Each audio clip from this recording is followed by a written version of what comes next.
Mama, ready na, Jobert. At na pati, Pong. Jobert, hindi ka dito, anak.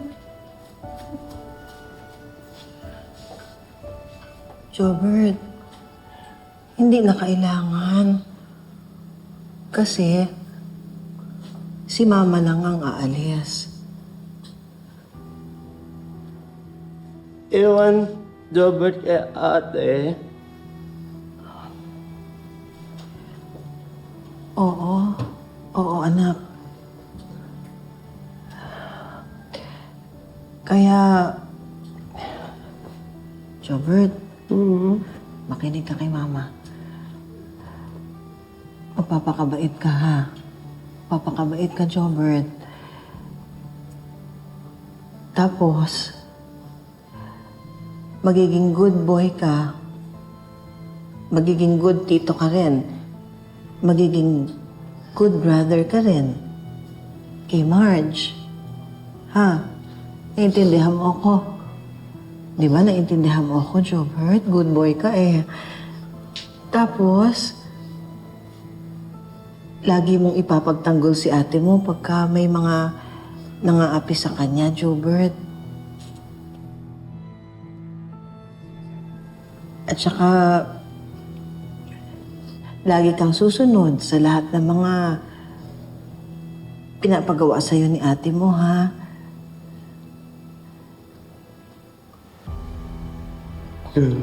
Tsaka, lagi mong tatandaan, Jobert. Mahal na mahal ka ni Mama. Ha, Jobert?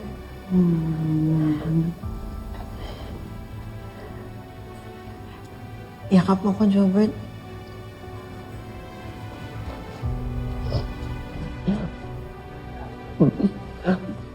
Bakit aalis pa din, Mama?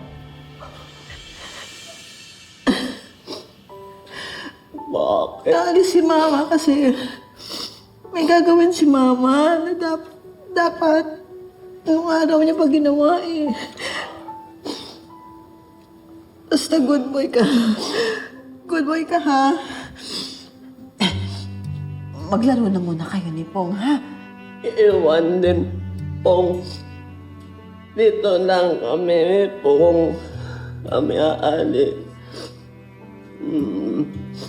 Tama. Good Opo. boy. I love you. Good boy yan eh.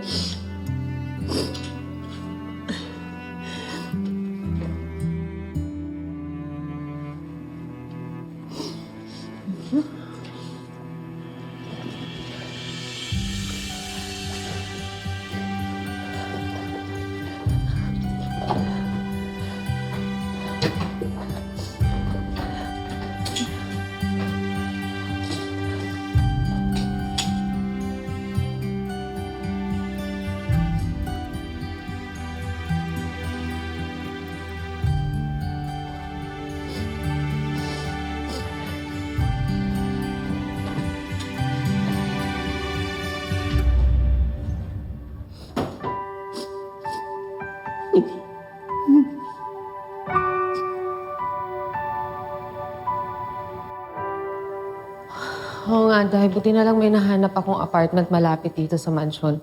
At least madadalaw ko sila anytime. Hana, tawagan kita ulit ha. Sandali lang. Robert? Robert, ano nangyari? Umiiyak ka ba? Ha? Asan si Mama? Huh? Marge, pasensya na. Nagbago ang plano ko. Hindi na ako tutuloy sa apartment na kinuha mo. Kailangan ko munang pumunta sa mas malayo. Doon sa hindi na kita mapeperwisyo. Mahal na mahal ko kayong magkapatid kaya hindi ko kayang nakikitang masaktan kayo ng dahil sa akin. Ayoko nang maging pabigat sa iyo kahit kailan. Ayoko nang masira ko ang buhay ninyo ni Jobert. Kaya mas makakabuti sa inyong dalawa kung hindi na muna ako magpapakita. Lalayo na muna ako. Para malayo na rin kayo sa gulong dala ko.